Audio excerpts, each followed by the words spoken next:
Hi everyone, welcome to Take My Life. In today's video, I'm going to show you how to keep iPhone display on longer. So let's jump right in. First, open the Settings app.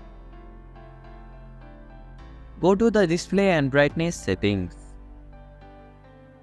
In the Display and Brightness settings, look for the Auto Lock option. This setting controls how long your iPhone awaits before turning off the display. Simply tap on it.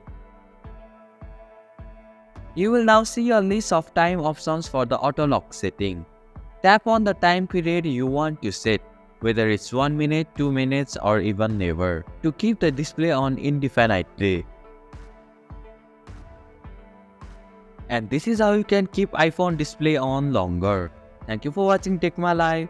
Hope this video was helpful. If it was, then hit the like button and comment down if you have any questions or feedback. Also, if you are new to our channel, please subscribe and hit the bell icon so that you won't miss our upcoming videos.